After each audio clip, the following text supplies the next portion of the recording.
तो बेटा atomic structure में हम लोग सबसे पहला टॉपिक जब पढ़ते हैं तो वो एटम के बारे में स्टार्ट करते हैं। तो एटम के बारे में सबसे पहले किसने बताया था? डाल्टन ने बताया था। ये तुम लोग बहुत ही छोटे क्लास से पढ़ते हुए चले आते हो। तो डाल्टन ने क्या बताया था कि atom is the smallest particle which can not be split into further division and when atoms combine they form compound atoms, जिनको आज की डेट में हम लोग क्या कहते हैं? मॉलिक्यूल्स कहते हैं, राइट।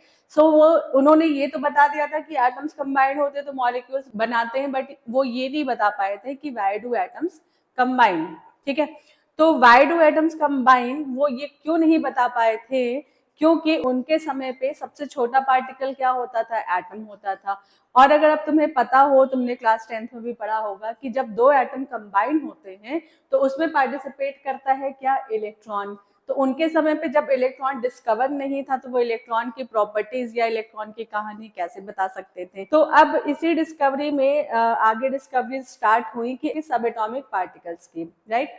तो सबसे पहले तो यही पता था कि एटम में कोई और पार्टिकल प्रेजेंट नहीं होता है, लेकिन जब रिसर्च शुरू हुआ तो फिर एटम की प्रॉपर्टीज जब सर्च करी गई तो एटम के बारे में सबसे पहली चीज तो ये पता चली कि एटम जो होता है वो इलेक्ट्रिकली न्यूट्रल होता है, राइट। सो अगर एटम इलेक्ट्रिकली न्यूट्रल होता है तो इसके दो रीजन हो सकते हैं, या तो एटम पे कोई चार्ज पार्टिकल प्रेजेंट ना हो, या अगर चार्ज पार्टिकल प्रेजेंट हो तो दोनों इक्वल एंड ऑपोजिट क्वांटिटी में होंगे। ठीक है, तो यही रिसर्च स्टार्ट हुआ।